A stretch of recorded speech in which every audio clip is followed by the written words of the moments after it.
Okay. Wait a moment. There's a bit problem with my. Couldn't find.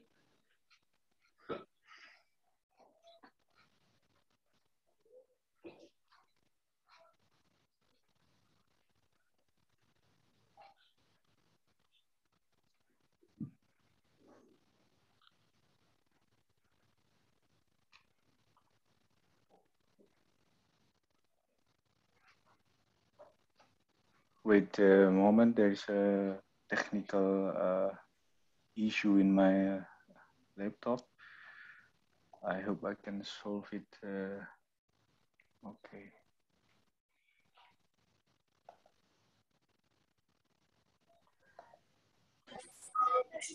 Okay. I think it's fine. So we can start. Yeah. Yeah. Hello, everyone. Good afternoon. And in Indonesia time. So today we will start our summer course in child nutrition aspect that has been organized by Department of Nutrition Science from Diponegoro University. And today we will have our first lectures from Dr. Liebrig Kramer. She is a nutrition and dietetics lecturer from Nutrition and Dietetics Department, School of Healthcare Studies, Hanse University of Applied Science from Netherlands. So first, maybe I will start to show the curriculum vitae of Dr. Libri. Shall I start to share my screen, please? So Libri, could you please to stop sharing? Stop sharing first. Yeah. So this is our speaker, Dr. Libri Kramer, and she's a lecturer on the Hanse University of Applied Science Groningen. She was graduated or her education background from Wageningen Agriculture University from the Department of Human Nutrition. And she is also the IBCLC, or we can call it in Indonesia as lactation consultant, something like that. But it's officially awarded by course because she already finished that course, so she qualified to give a breastfeeding consultation formally.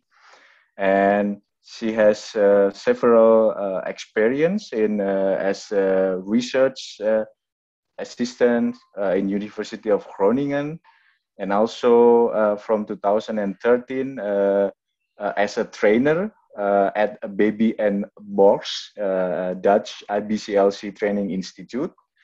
And also up to now, she is a senior lecturer in nutrition and dietetics of Hanse University of Applied Science, Groningen, the Netherlands. And today she will give her presentation about the introduction of stunting and what determinants and what the consequence across life cycles. So, Dr. Liebrig, the time is yours. Thank you. Thank you, Mr. Framono. I'm really thankful to be here. I will start off my sharing of the screen. I'm not so very used to Zoom, but I will try, because now I'm, because I was off, I have to find out where I had to go again. Share, and there we are. Yeah. Yes, selamat siang. I would start. I'm all the way from the Netherlands, and I'm really glad that Diponegoro University has given me this opportunity. And I think possibly that the increased online options for working together globally is one of the only positive effects of COVID at the moment. Let us hope that this opportunity is equally available to all students and therefore does not lead to an enlargement of the knowledge gap between students with a different economic situation. So I was already introduced, so I will not do that myself again. And the only thing that I want to add is that I visited your university 3 years ago, and that I have really fond memories of that time. Learned a lot also about Indonesia, and we made good friends. Today, as part of the MOOC, I'm going to bring you information on stunting and its relationship with the life cycle, and as a result, on intergenerational aspects. Because you are a diverse public, and not all of you already have more than basic knowledge on nutrition, I will stay away from very technical issues like micronutrient supplements, and will focus more on general issues. Actually, I even think that the general issues are very important to understand before any of you starts thinking about technical solutions for stunting. Therefore, I will start with definition issues. I will go on to causes, context, and consequences. And I finish with important aspects of programs aiming to diminish stunting or diminish malnutrition as in general. So let me go to my second slide when my computer works. No. Yeah, there it is. We have a definition of stunting according to the WHO. It categorizes children who are stunted as those whose height is lower than average for their age. So they are short and at least 2 standard deviations below the WHO's child health standards median.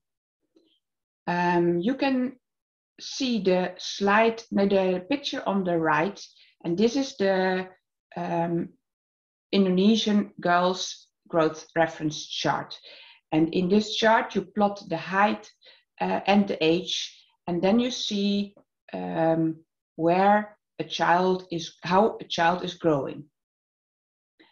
A single dot doesn't mean that much. You need to follow a child, so the child has to go to puskesmas more often to be able to see whether or not the child is growing well. Stunting is therefore linear growth retardation and is only one of the important issues to show a wider range of problems, often in poverty-stricken regions. By focusing on stunting, you should never forget that it's only one of the problems. To really help a child, you need to develop the community. You may know the ancient proverb that you need a village to raise a child. So you need to strengthen the community to create a healthy environment for a child to grow up. Stunting, as I said, implies that a child's height is below the here presented lower line, the 2.5 standard definition line. As you can see on the far left side of this graph, it implicates that a child may already be stunted right after birth. And we will come back to that later. Oh, I see now, just now, that in the Indonesian chart, you also have the third standard deviation. So that's the lower line, the blue lower line. That's already within the stunting region for the WHO. So the orange line just above is 2Z scores below standard deviations below the median, so that's the one that's defining stunting. As you can see, you have a picture on the left. This is my family.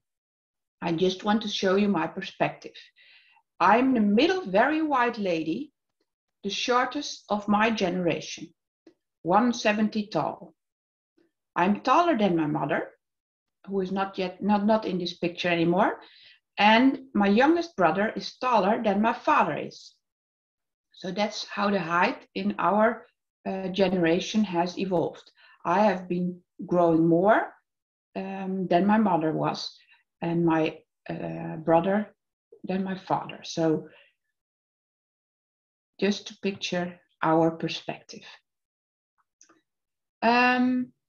However, as you will understand, most Indonesian people seem to be short when you compare them with, for instance, me.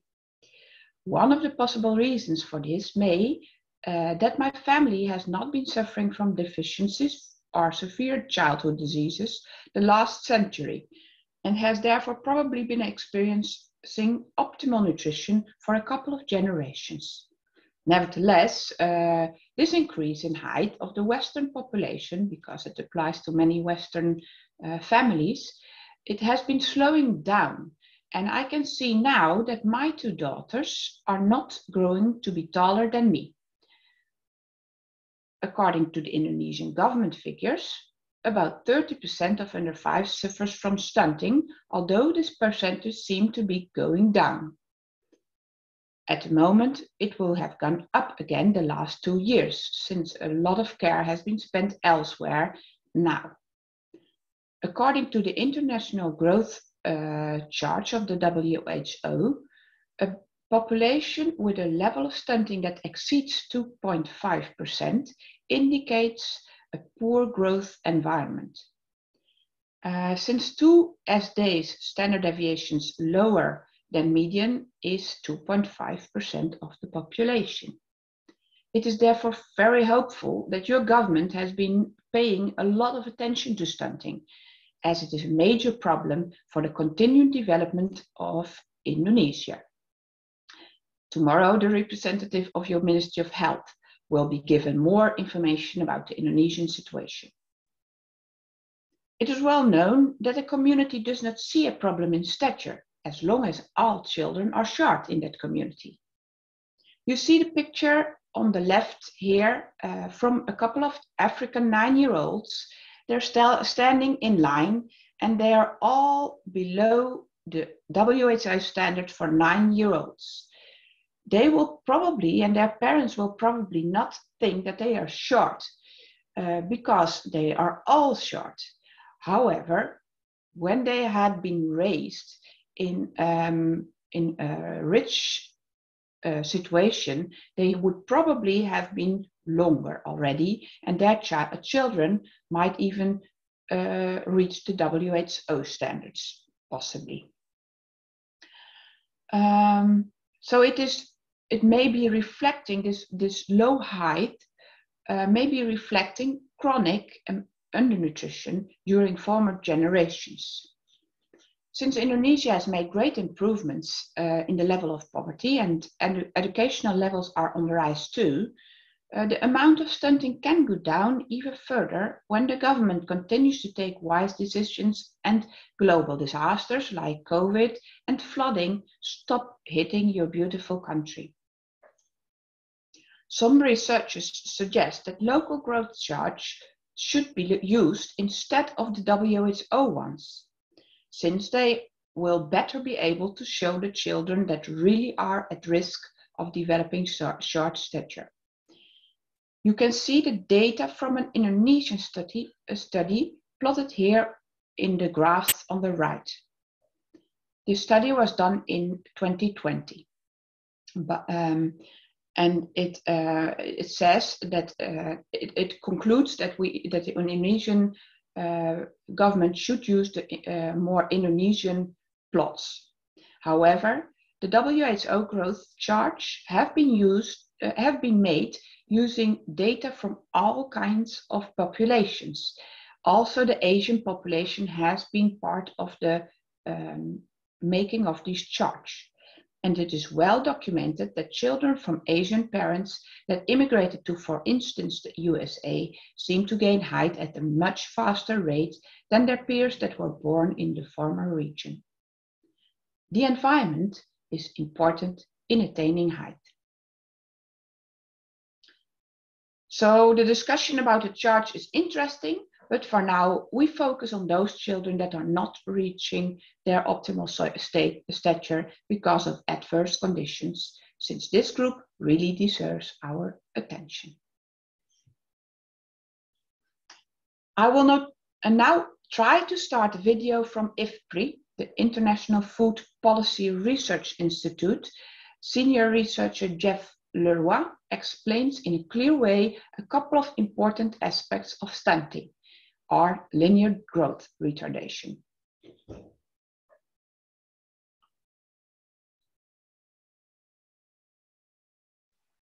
And I still need to... The world's attention has turned to nutrition in recent years, and stunting... I forgot one thing. Let me see if we are now getting things in place. We can hear already, so I think it's fine. Yeah. Oh, sorry. Then maybe let us hope it works again. Yeah.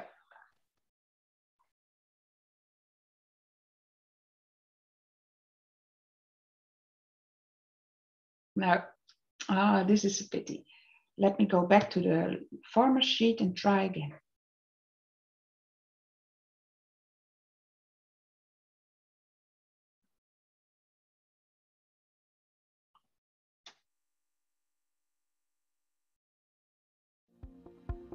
The world's attention has turned to nutrition in recent years, and stunting has taken center stage on the global development agenda.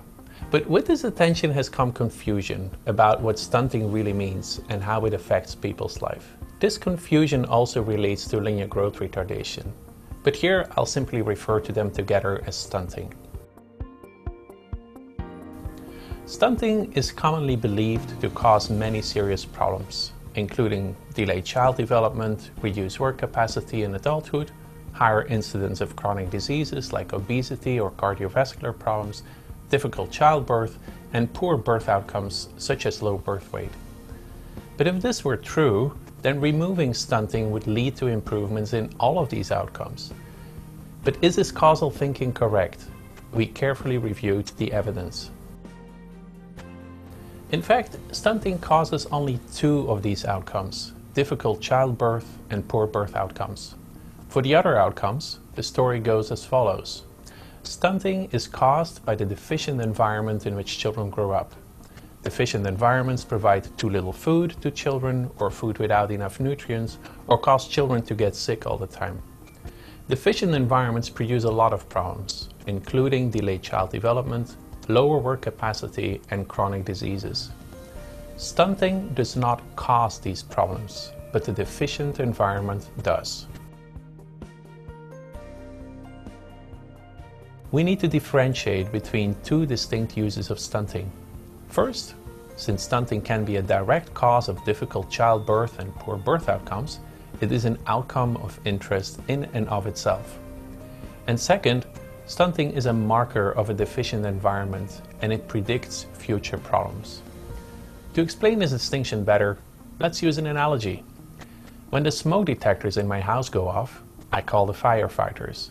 The firefighters do not come to turn off the smoke detectors, they come to extinguish the fire. Stunting is much like a smoke alarm. It shows that the environment for these children is deficient. It also shows that the future for these children looks grim.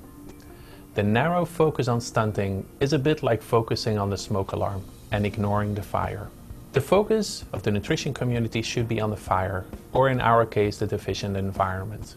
And our efforts should focus on reducing the impact the fire has on outcomes that truly matter, such as child development, schooling, adult earnings, and chronic disease.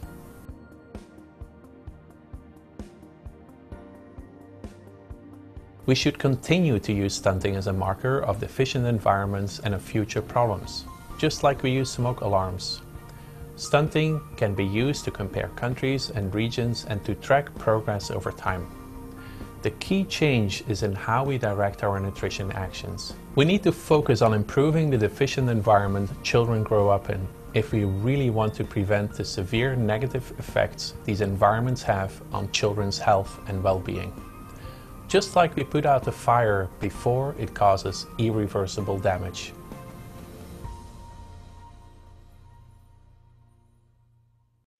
So,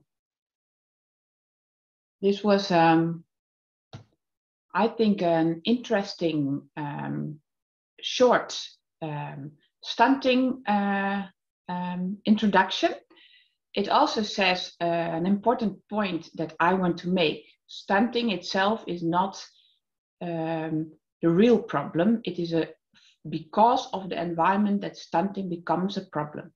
So the environment should be the focus point.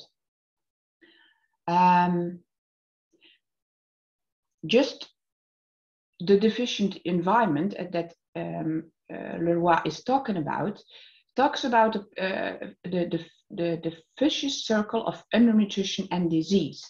He doesn't do it directly, but actually he does. This is a very beautiful graph from Rutter in 2014, who explains the vicious circle that infections and undernutrition are in. It is listed in your articles, this Rutter article, so you can find it there. To explain all of these arrows, we go to the left, to the poverty, because that really is the deficient environment for many people. Poverty has 3 arrows leading to different directions, but they all are interlinked. Poverty may cause mortality because of lack of access to healthcare or social support. So people can die because there's not any doctor in the neighborhood. But poverty may also lead to mortality through infections, the second arrow, because the living conditions are not optimal and there's a higher pathogen load, for instance, because of phases of animal or people where children can play with. Another pathway that can lead to infection and mortality is undernutrition. When you are poor, you have a bigger chance that you will not be able to buy enough healthy food, and variation in diet may be very limited, resulting in undernutrition of either energy or micronutrients like vitamins and minerals, or both. This will lead to lower immunity. So when you're facing undernutrition, your immunity will go down. And this again initiates risks of infection more often. And also diseases are more often seen with people facing undernutrition. Then infections again cause undernutrition on itself, because when you are ill, you don't like to eat, your appetite goes down. Also, when you're having diarrhea, for instance, absorption of important nutrients will go down too, and excretion will go up. Well, you actually need more nutrients because you're ill. So this is what we're talking about when we are talking about the vicious circle of undernutrition or malnutrition and disease or infections.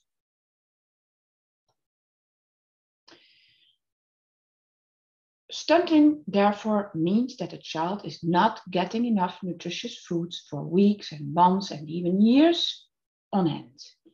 It needs more to achieve that optimal linear growth and other development issues. And this may be important for future life. Many children suffer from stunting, but nobody wants a child to suffer. How is it possible that a child becomes stunted and does not develop optimally? The WHO has made this circle, this cake circle, and it has listed the most important immediate and underlying causes. I mentioned a couple that are on the household level. That's the inner circle. One of the determinants of child growth is the home. For instance, when the home is not having enough of adequate sanitation, it may result in more infections. But a low status of women may cause women to get less nutrition and therefore a less healthy womb. Or the parents don't have enough education. This is all impacting on the child's health. Poor quality nutrients, poor quality food is another of the determinants. And that can be because of not knowing that the child needs fruits or vegetables. Or thinking that the child needs to be fed rice water before the age of 6 months when it is still breastfeeding.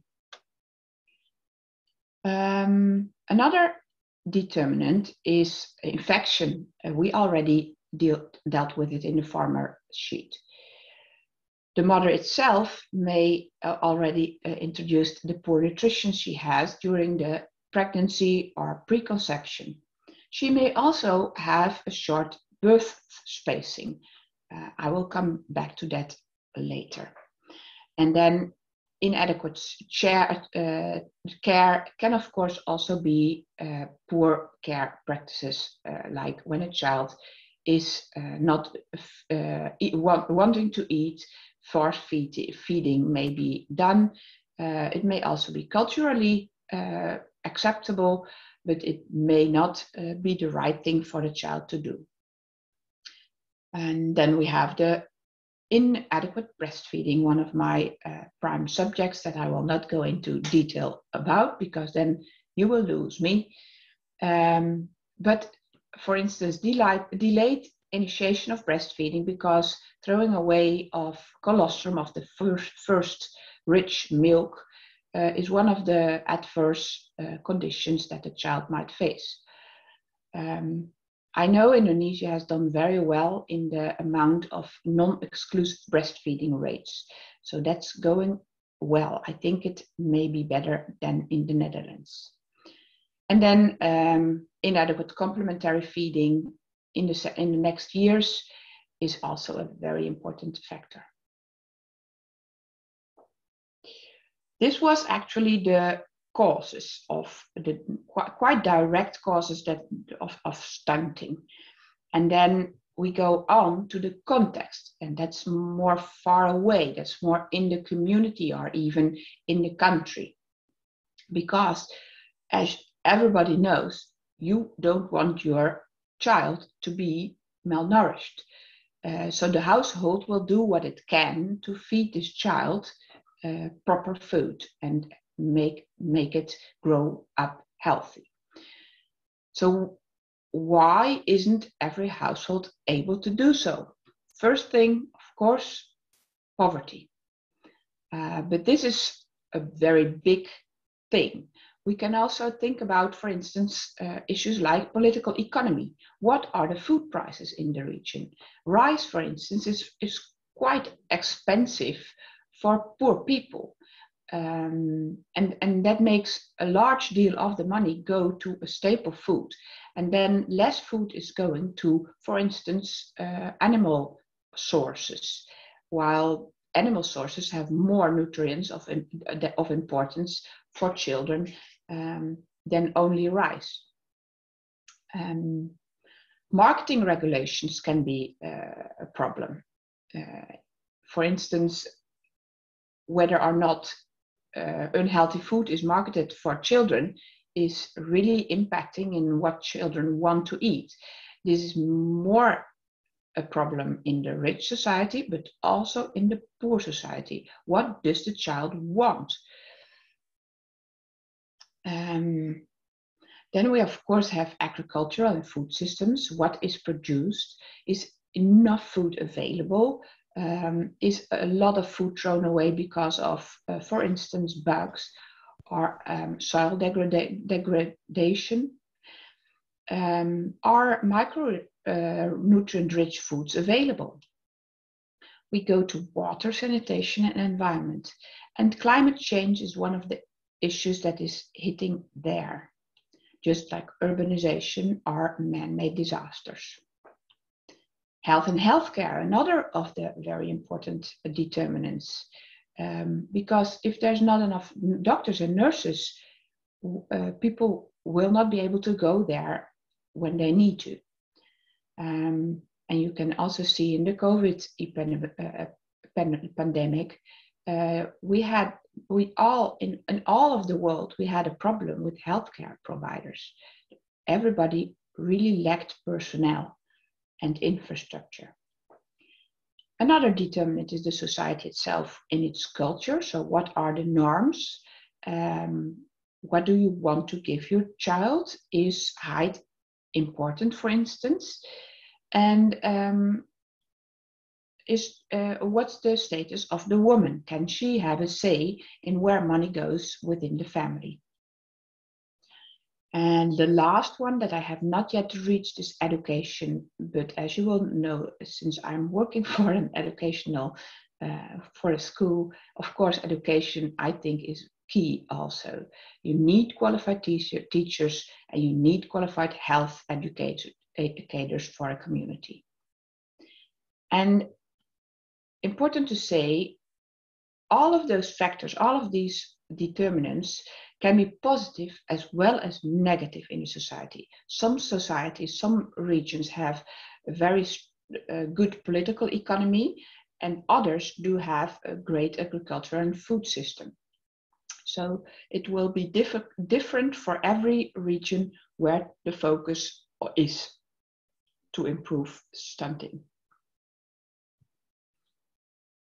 I really like the existing graph and diagrams and etc. etc. So you will find another here, and there will be more to come yet. This is the Unicef Framework. It looks quite different from the farmer, but as you can see, the basic and the underlying factors, the blue blocks, actually have been mentioned by the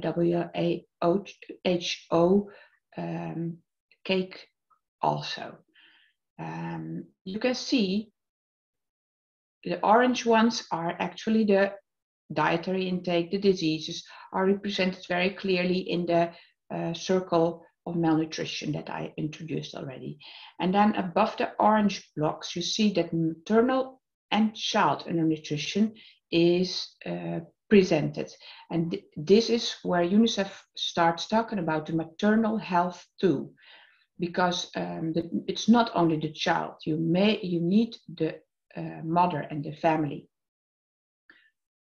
You may remember me talking about a child being stunted already right after birth. We call this either low birth weight or, in specific cases, intrauterine growth retardation, or an infant being born small for gestational age. This is the reason why UNICEF mentions the mother suffering from undernutrition. About half of the growth failure is in utero. So when the child is still in mother's belly, it should be very safe, but still half of the great growth failure may already take place there. To give you an example of my own family, the one that I pictured in one of the first sheets, my mother probably was not optimally fed when she was carrying me in her belly. My sister was born in 1968, my brother in 1969, she had a miscarriage in 1970, and I was born halfway in 1971. My birth weight was quite low for Dutch standards, and despite adequate dietary intake and absence of severe disease, I never reached the same height as my brothers and sisters did. My mother, despite household food security, adequate care, and health services had had no time to replenish the used micronutrients in her earlier pregnancies. She probably also had more stress in my early pregnancy because of the anxiety of having had a miscarriage and having to raise 2 children far away from her family because my household had moved to another part of the country right before my conception. So, in short, I probably have had some degree of low birth weight without my mother ever having known. I just was her small girl. I now know that birth spacing is very important, but back then this was not known to my mother. The WHO recommends birth spacing of at least 24 months. So when we go back to the graph or to this figure, the upper grayer blocks represent the short-term consequences and the long-term consequences. And the long-term consequences are again having an arrow to intergenerational consequences. And this is what we are talking about. My children are again shorter than my sister's children and my brother's children. So it still possibly is because of a low birth weight for me.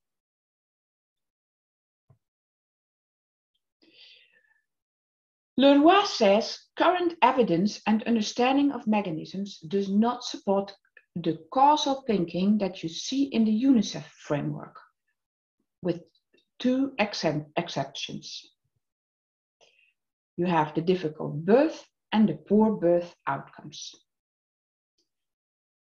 These are the intergenerational consequences.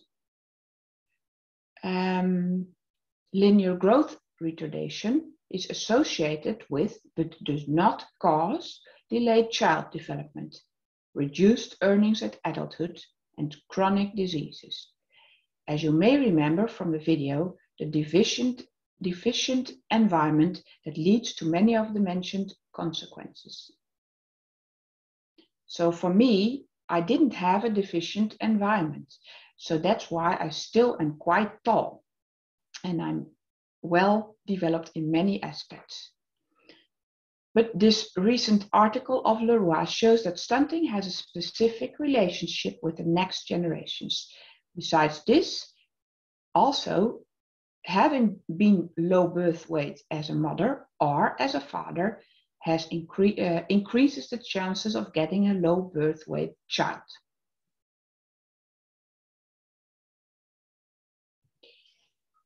We have a very beautiful circle again. This is the life cycle circle. I have copied it from Prendergast, and also this is in your list of articles. This circle is specific on the links with malnutrition and stunting and the life cycle. The blue boxes mention a lot of factors we discussed in the household circle of the WHO in sheet 6. I will not go into detail of that. Prendergast is talking about the stunting syndrome. And this is because it is actually impacting on so many issues, and so many issues are impacting on the chances of stunting that it is called a syndrome. Let us see that the green line, the green upper part of the circle, is the first 1,000 days. So the first 1,000 days is one of the main topics also of this MOOC. So this is the green part. Let me go and explain a bit of what you will see here, because actually it is 2 circles. We start with the adult. You see 2 boxes of adults. The inner one is the adult that has become stunted as a child and has developed overweight because of, for instance, enough energy-dense food and possibly less physical exercise in the poor environment of that child.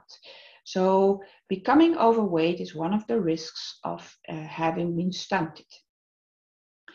The adult in the outer ring has continued to be undernourished after childhood stunting, and it has a short stature. Both situations lead to a poor environment for a developing infant.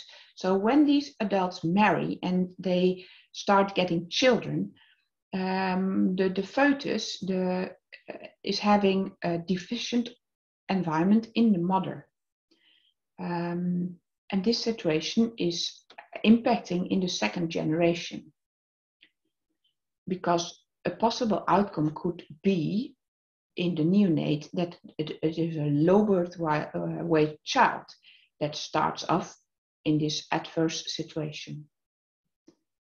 And then when this neonate is not properly fed, because, for instance, breastfeeding is not initiated directly, or there is other food introduced before the age of 6 months, or the weaning food is not appropriate, stunting may occur again in this first 1,000 days. Disease may hit earlier, and even death is having is of bigger chance. So the deficient environment is repeating.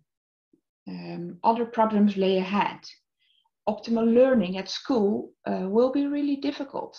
And for instance, when you're ill, you won't be able to learn, so you will stay home.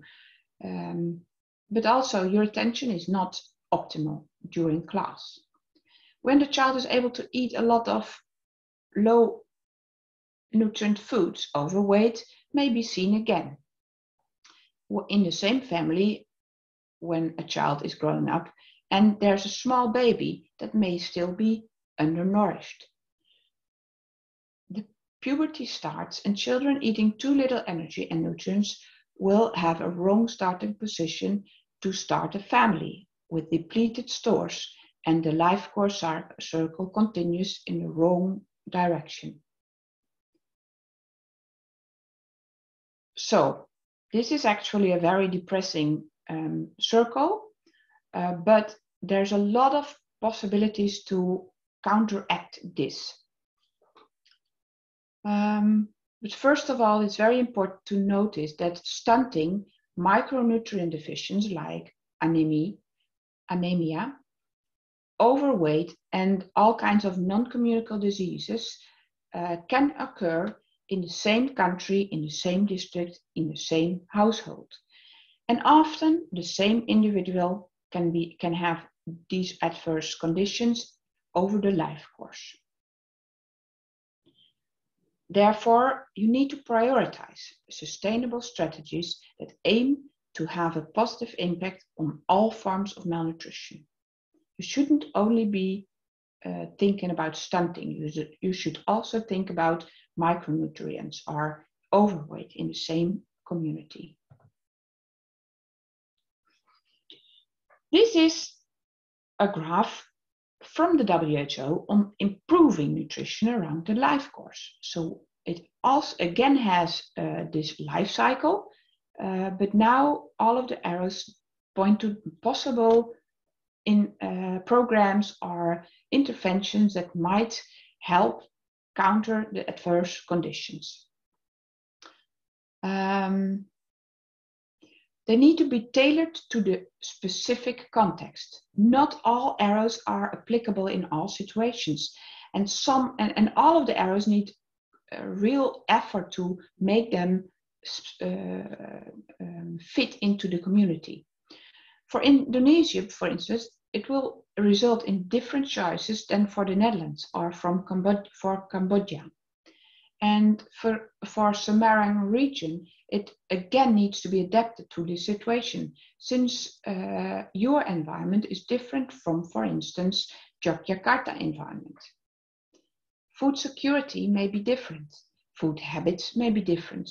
Specific healthcare situation will be different, and people may have different goals for their children. You will hear during this MOOC what might be more applicable strategies for your specific region, since, for instance, anemia will be more apparent here than there, or fish products with essential fatty acids for brain development are more easily available for the one population than for the other.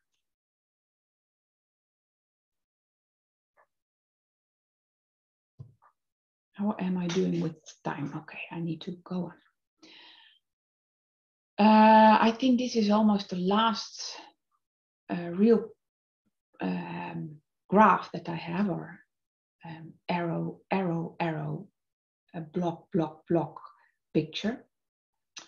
This one also has been proposed in the same time in 2013, and it introduces the nutrition-specific interventions and programs, and it introduces the nutrition-sensitive programs and approaches. You see them on the left and on the right. I know that another lecture of this MOOC will look into that and provide you with more information about these, so I won't go into detail with those. I have made a red block, I stressed it with red, the building of an enabling environment, because I'm really talking about the enabling environment a lot in this presentation. Many nutritional professionals and also medical professionals now seem to be realizing that the environment is key. When you provide people with supplements, this will of course help in the short run. Nevertheless, just like you should rather provide poor people with an angle to fish than provide them with fish to eat, it would be far better for a community that the schools, for instance, provide healthy school meals out of a school garden that is maintained by the children. In this way, children learn for the future, eat healthy foods, while the soil is used sustainably, and the whole community is in a way engaged, bringing seeds or plants or getting surplus. However, a local government must be strong to stand up against, for instance, the short-term lucrative initiatives of pharmaceutical companies that want to sell supplements, or the retail industry who likes to use schools for marketing of unhealthy, cheap cookies. However, to change the environment, to have this enabling environment, you really need to have patience. It takes a longer time, and for acute assistance, we still encourage supplements. For instance, for pregnant women that are anemic, or for children suffering from disease. But the long-term strategy should embrace food-based solutions. A pregnant woman should in the long run have full calcium and essential fatty acid stores through a healthy diet, including seafood or chicken with some bone before she becomes pregnant. With these stores, she will be able to breastfeed her child for a period that this child cannot yet eat enough, and eat enough additional food. As soon as the child has sufficient teeth, the parent can start feeding the child this nutritious food too. I must, of course, again stress the importance of environment. All women must have access to these foods. They must be able to afford this in due time. At the moment, of course, this is not always the case. In the Netherlands, we have been using educational strategies to learn our people about healthy foods. And we have done so for half a century already, if not longer.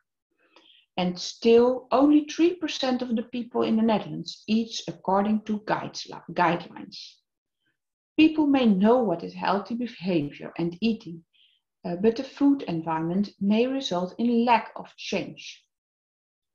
Fruit and vegetables have become more expensive in the last decade in the Netherlands, while candies, cookies and cola has become cheaper. I now read in the Dutch newspapers that people start to hold the Dutch government accountable for not taking action to shape a healthy environment. The dairy industry, that is very strong in the Netherlands, as you may know, for instance, has a very strong lobby, resulting in a bottle feeding culture that is not in favor of the child's development. Instead, it hinders the capability of women to breastfeed. A government can help creating that enabling environment. The Indonesian government is already taking malnutrition very seriously. The Strana stunting scheme makes this apparent. Your government has seen that convergence is necessary. Many good initiatives were already in place, but these were scattered and needed alignment. Your government has been able to make this integrative plan, and let us hope that all 22 participating ministries continue to show effort that reduces the burden of stunting in the Indonesian population, while it simultaneously tries to reduce the figures of micronutrient deficiencies and prevent the rise of obesity. Of course, you will see a negative effect of COVID for this period.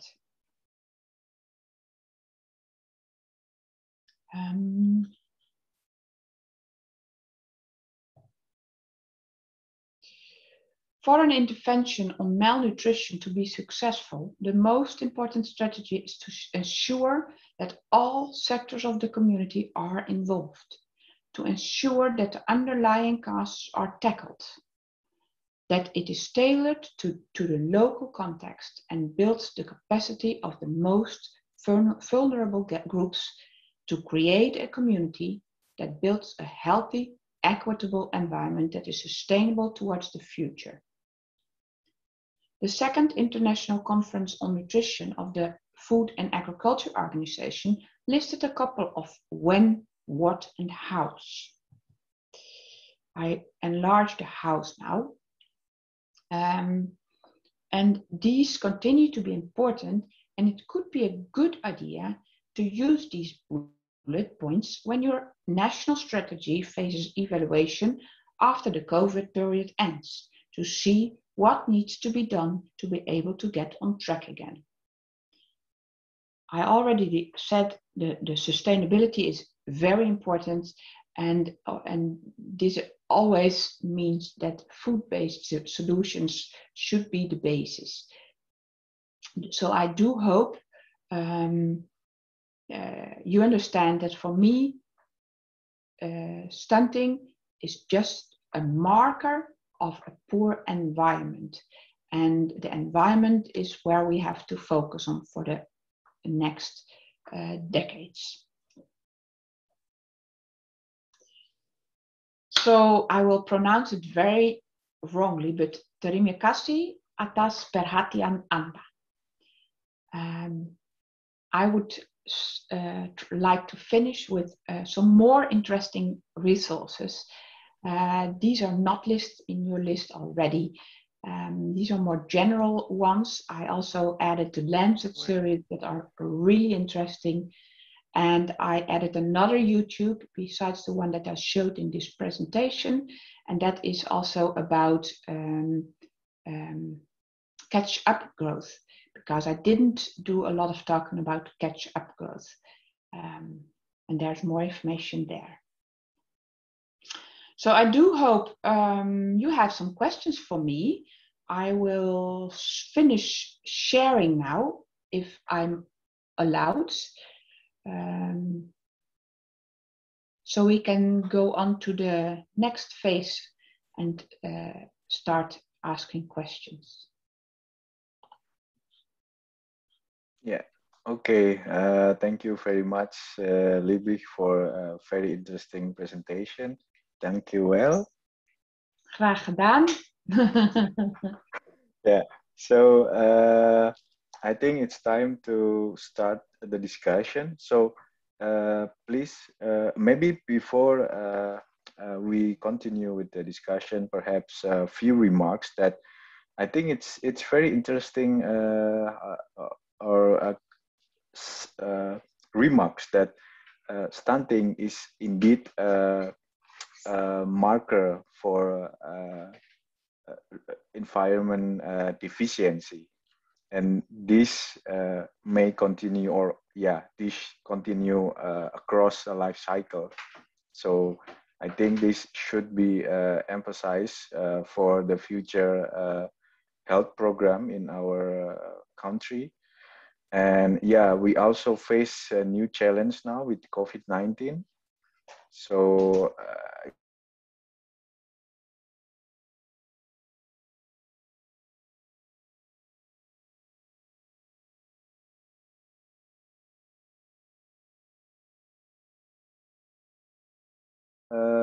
for Libri, please raise your hand.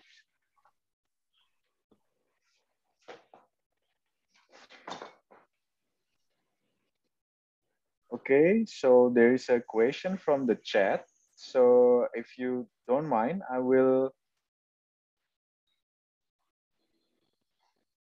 I see two questions. Yeah, I see two questions as well. So no, the first question, because the first question is about the presentation link, but the second question is the question for you. Yes. So the first question from Evi from University of Indonesia. So based on the life cycle you explained previously, will the child with wasting status more prone to be stunting in next period? That's the first question.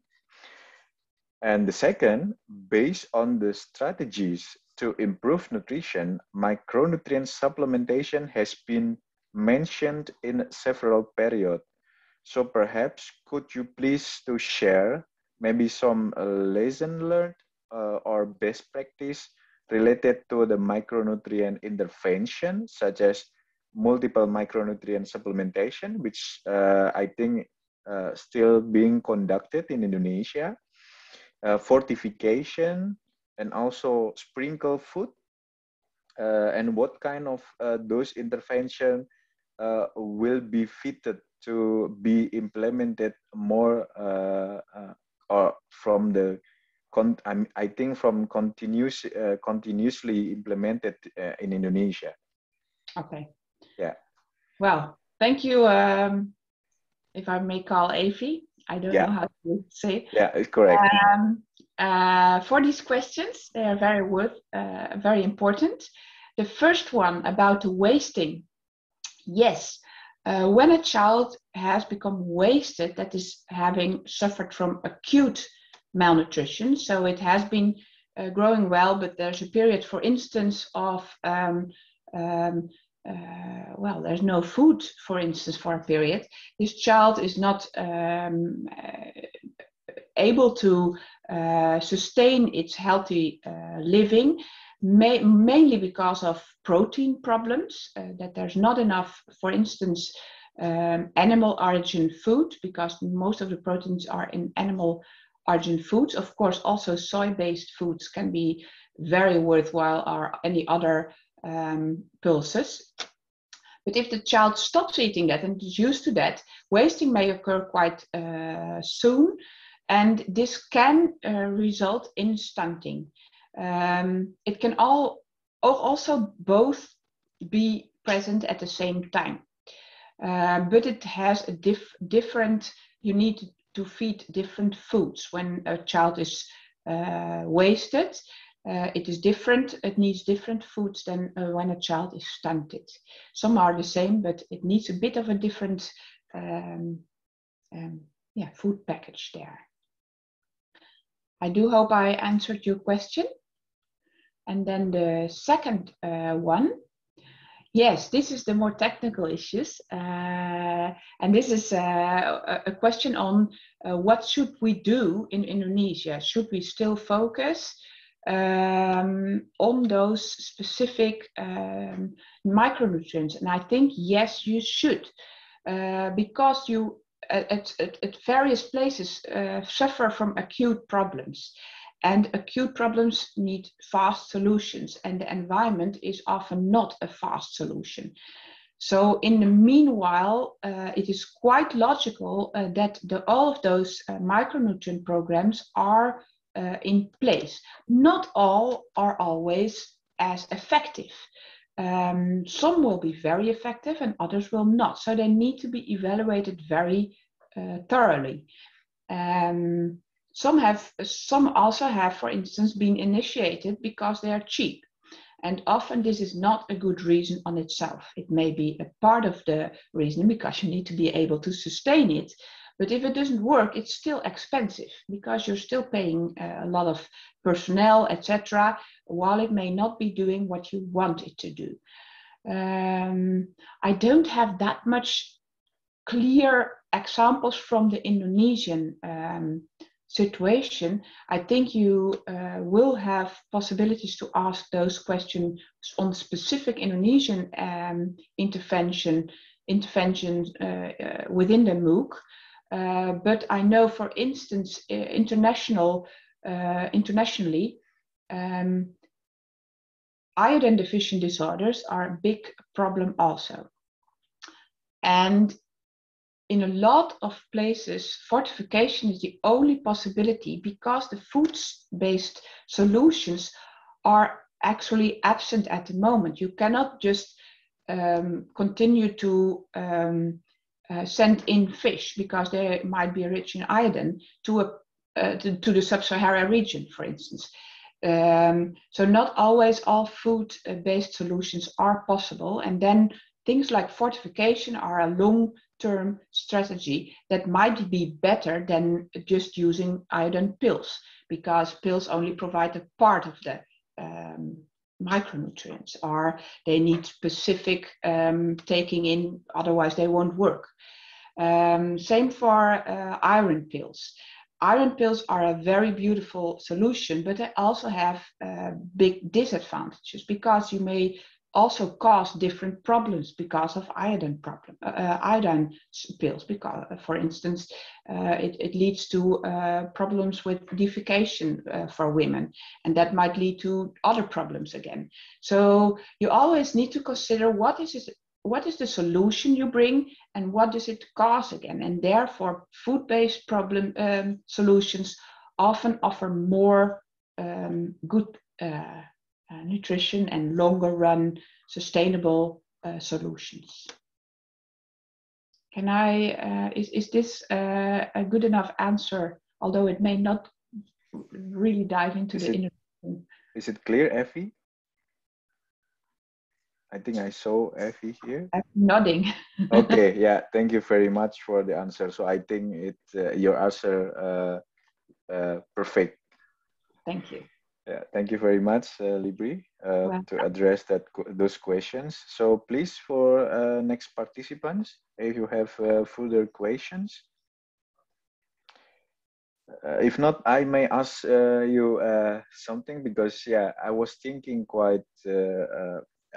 about the growth chart. So since 2015 or 16, I think I discussed that with one of the expert of how to develop a kind of growth chart. And yet, while in I stayed in Netherlands. Also, Netherlands use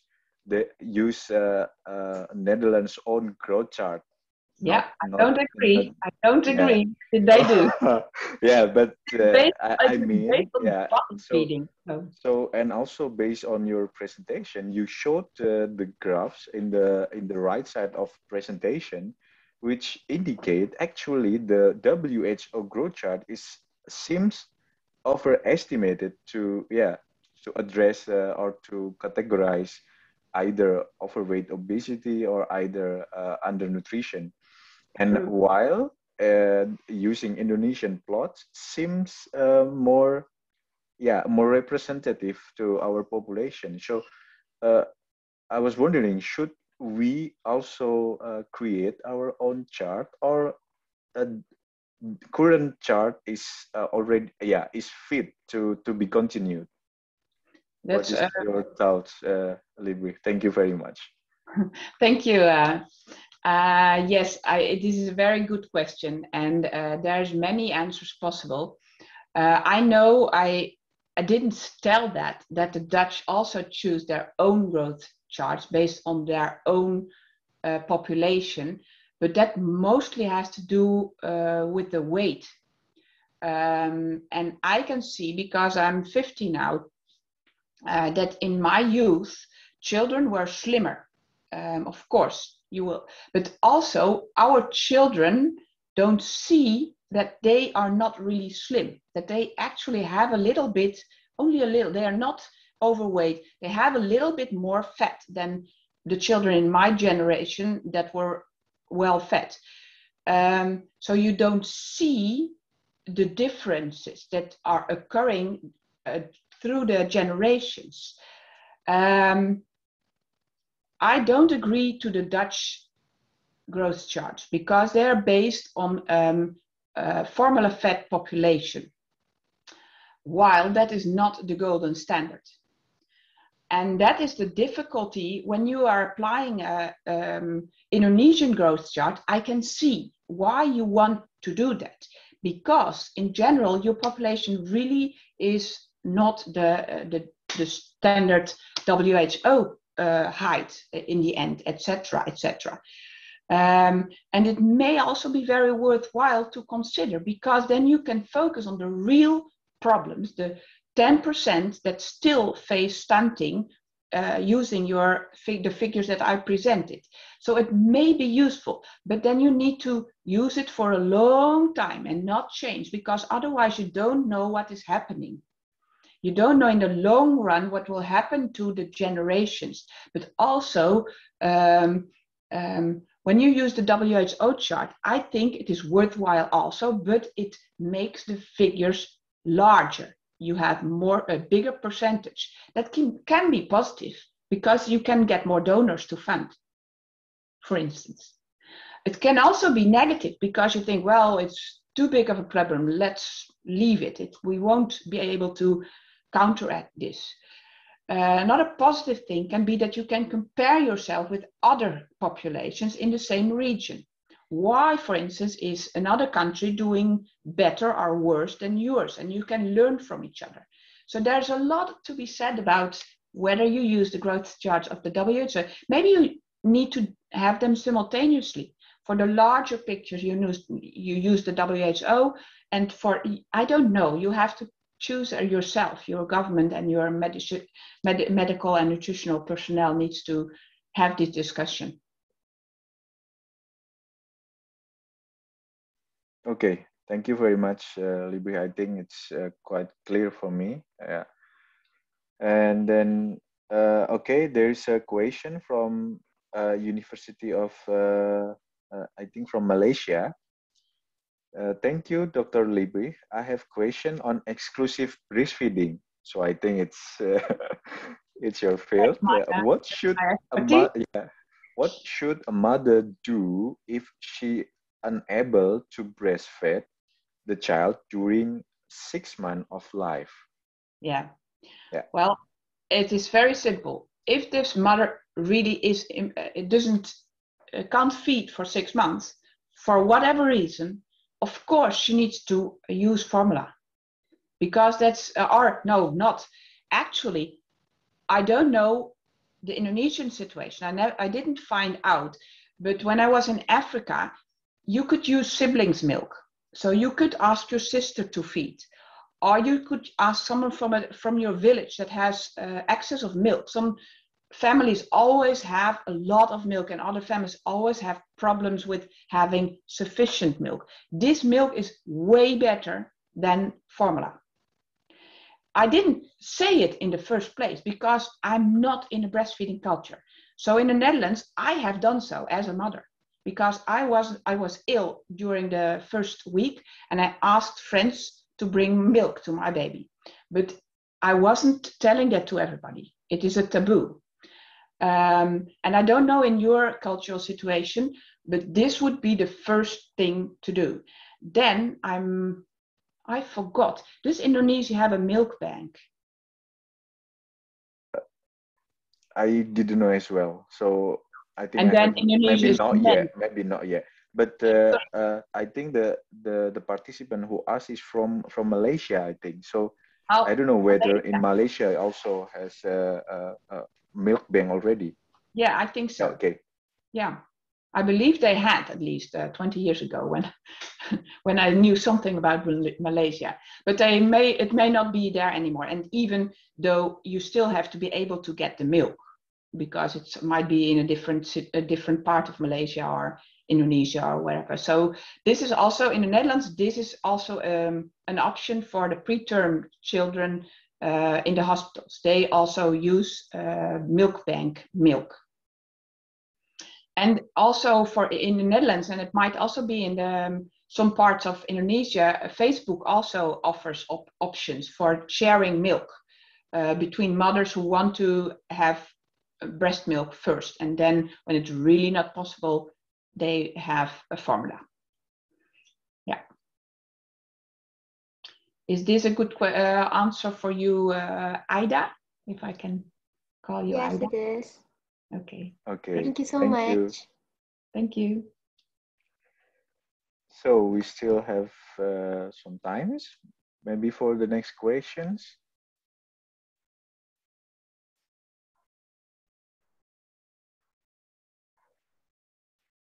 So yeah, I just want to share a bit update because recently I've been involved in the task force for the government to reduce the stunting under these pandemic circumstances, and it's not easy, I would say, because we have to evaluate every stage that seems delayed because of these circumstances. Because this pandemic also hits economic situation while when we already see in your presentation that economic situation cannot be ignored from these kind of circumstances. So from the population or society perspective,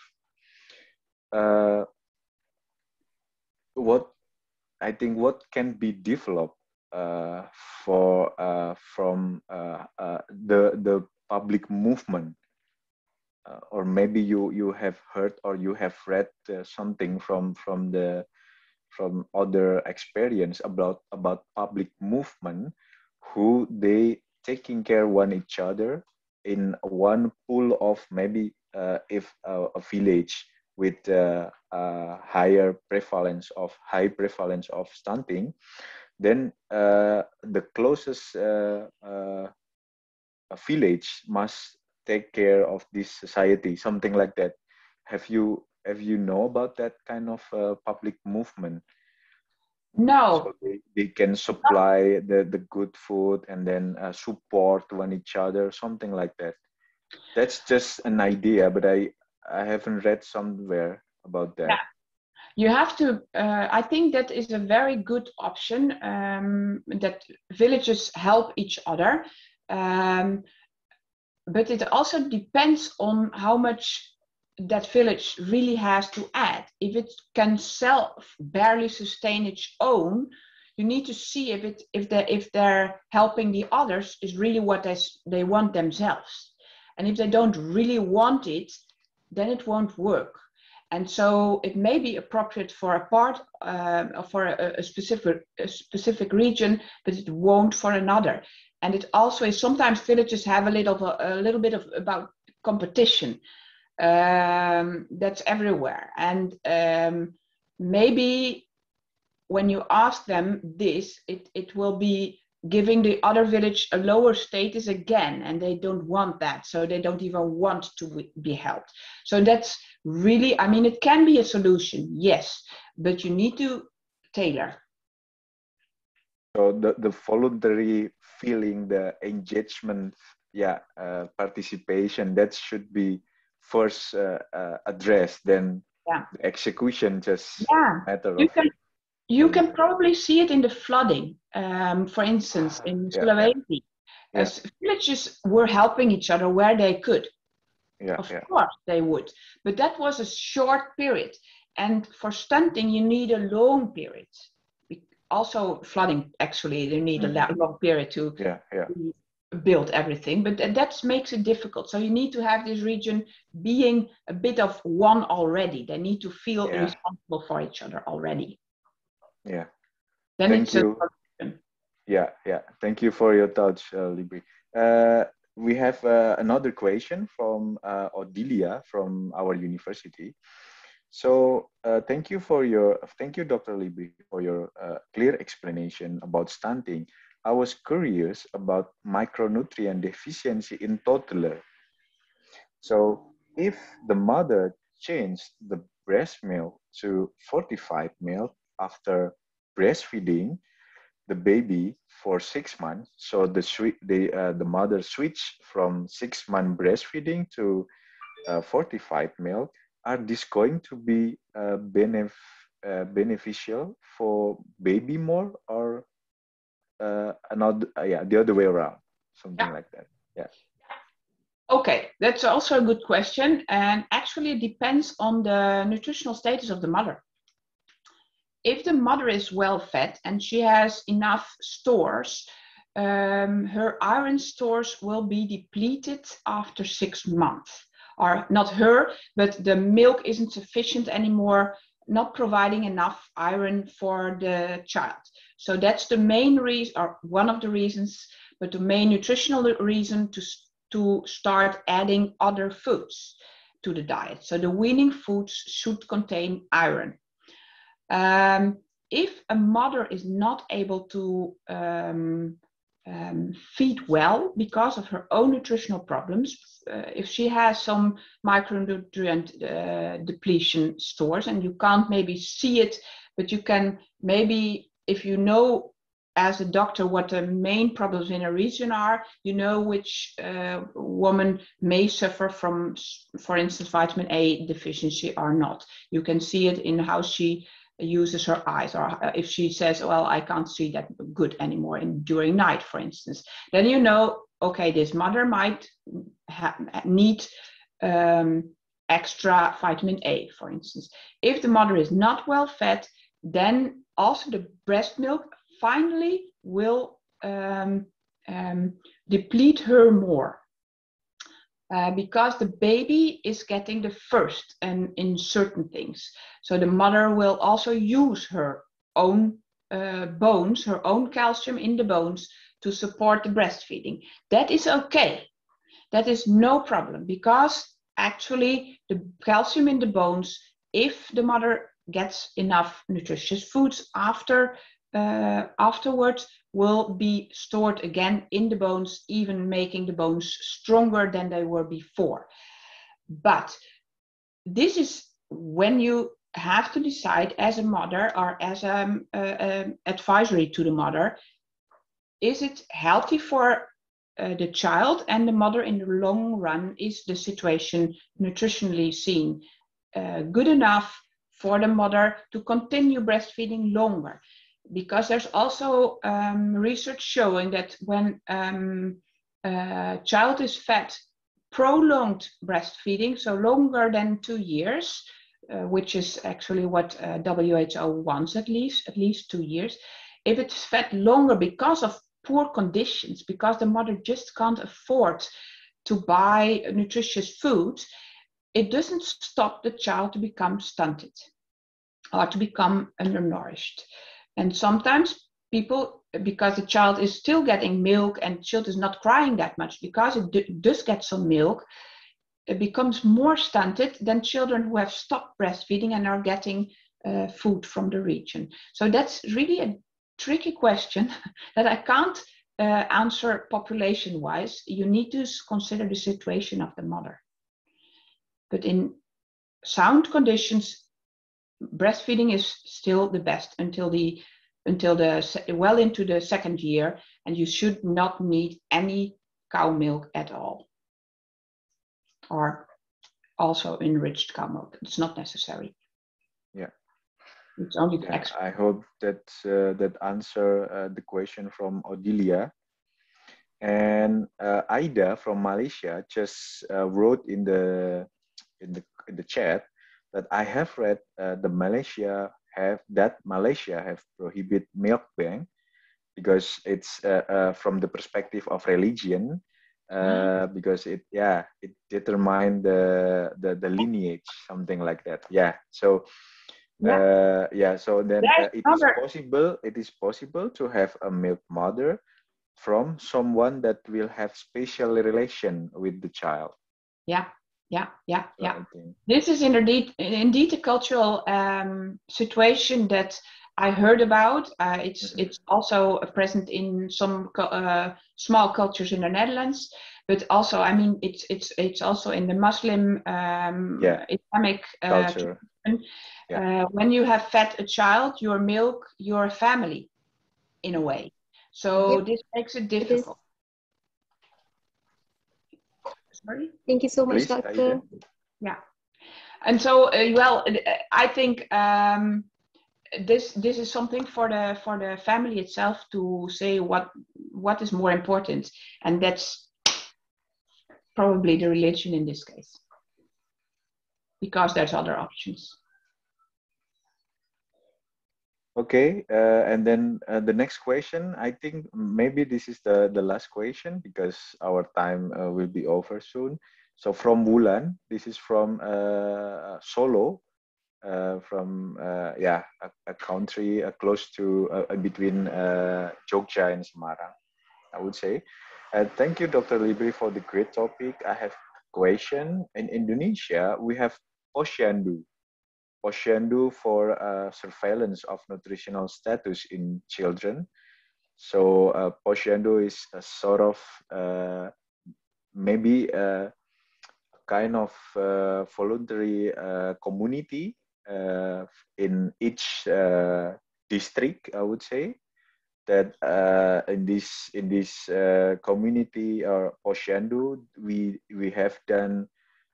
have been doing until now the surveillance for nutritional status in children, but it stopped due to pandemic. Yes. How nutrition surveillance might be carried out in your country? Maybe Wulan might have an idea to compare, but I'm not sure if it's comparable. But maybe Libri can explain in Netherlands, and then the thoughts how to do nutritional surveillance under these circumstances in developing country. So actually it is two questions. The first is, how do we do the surveillance in the Netherlands? And the second question is, what can we do in the case of this pandemic, when the traditional surveillance is not possible for a certain period of time because of, well, the regulations and the not making the disease burden worse. Okay, first we have also we call it the GGD, so it's regional. It's a difficult one again with GGD. Yeah, it is the gemeente, the community. Actually, it is a kind of a community health service that parents go, and it starts when the child is born, there's a visit at the house. And then when a child is 2 months old, it's the first option to visit the district health service. And you go, and then the measurements are taken, and you might get your first vaccination even. And then this is on certain points during the first 4 years you go every time, and then all of the measurements are taken by personnel that is schooled to do so. During the pandemic, this was also stopped in the Netherlands. And because we have a quite healthy environment for growth in the first month, we don't face that much of a problem because we don't often need to really interact. The only problem will be that we have more obesity in later life. So the other the other side of the malnutrition coin. I think what people can do in a small community when COVID hits, and when it depends on how strong the lockdown is, of course. But what a parent can do if the child's still not standing, it can try and measure just the way they have seen the measurements been doing on a paper or something, on something like a board where it's a child, and just measure on the feet and the head, and try to well, of course, the weight is more difficult, but the height is, if we're talking about stunting, can be done like that. And they can continue doing it in a timing that they were used to. And then they can take with them these papers in the long run. So but actually, when they can't see whether or not the stunting is taking place at that moment. There might be possibly more easy ways for parents to check that with charts using the internet, but that only is available for people having internet at home. So that's again making a bigger divide between the haves and the haves not. That's the disadvantage, but at least you have part of the community measured still for height. You can easily measure, for instance, the middle upper arm circumference. That is something that could be initiated by the government when a period is long enough, because that is something that is really cheap and easy to do, and you can compare your child in between months, even years. Yeah. So I think your answer is quite clear. So I think Eka can receive the message from you that now it's time to also introduce the device, or web page, or what does this kind of mobile application, I think I would say. Yeah. Okay, there is a question again from from Surya. So please, you want to speak up or you want to write down in the chat? Please, Surya.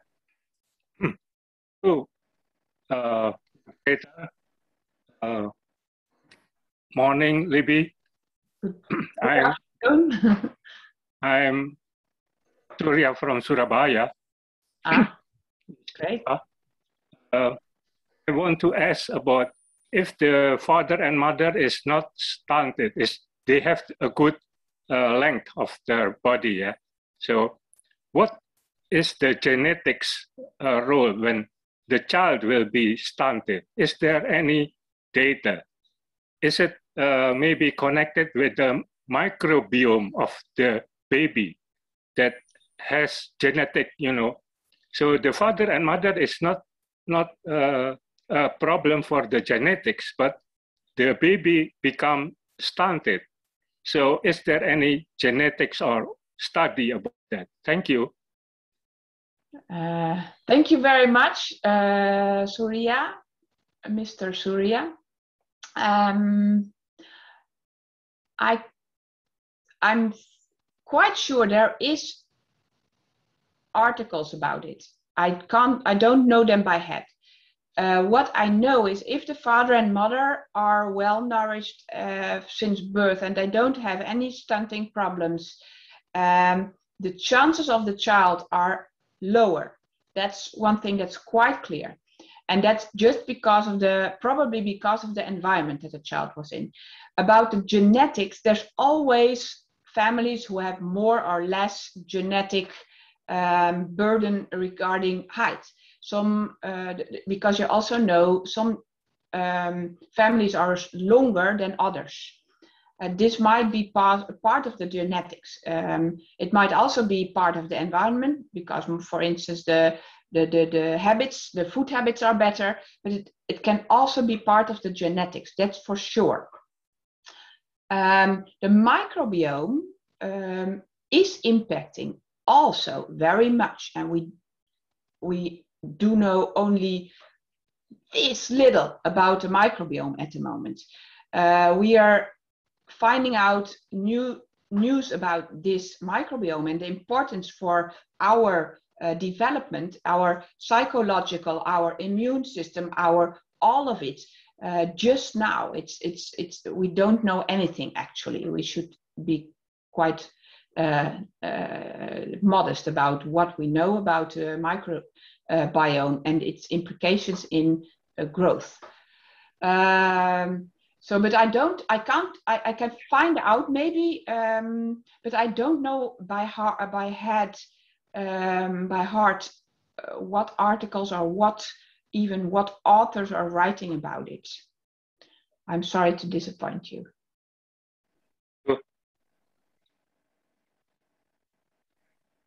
I hope that answered the question from you, Mr. Surya. Thank you. Thank you. I'm sorry.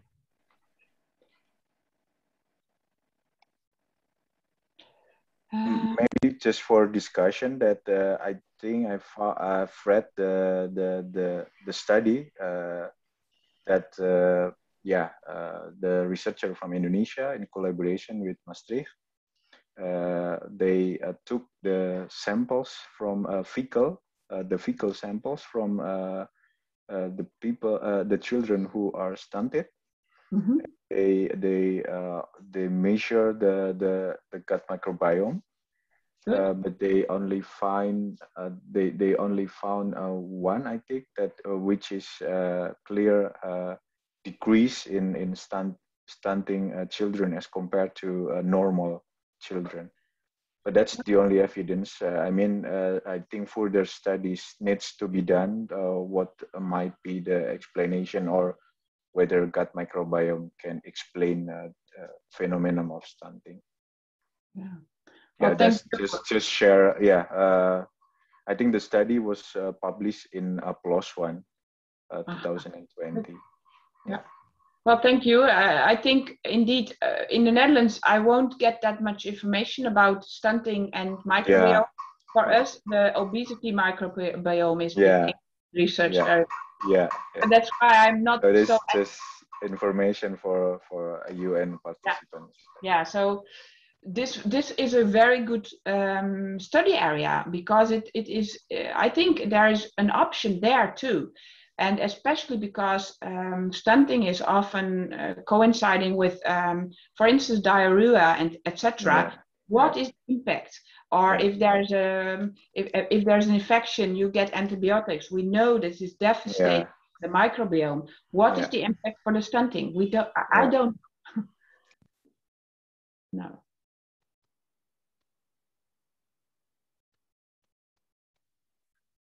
So I think those are from the questions from participants. Just for the information of participants, we will upload this video and this discussion in our platform MOOCs.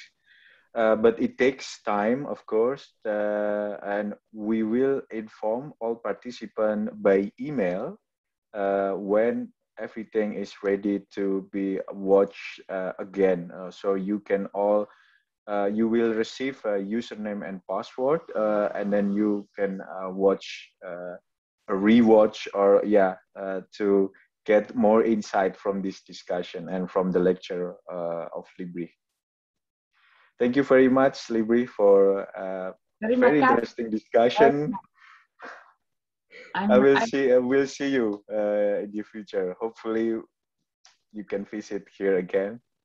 The other way around. All of the participants are very nice MOOC, learning a lot, having an opportunity to talk to each other during the discussions.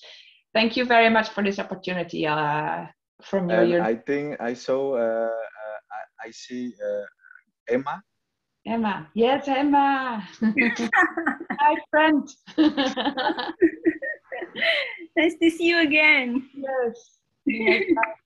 Thank you for the opportunity, for asking me. Thank you. Okay,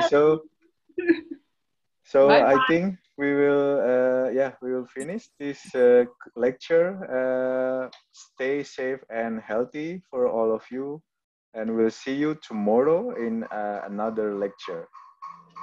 Bye. Good afternoon. Bye. Good afternoon. Thank you, Liprik. Bye-bye.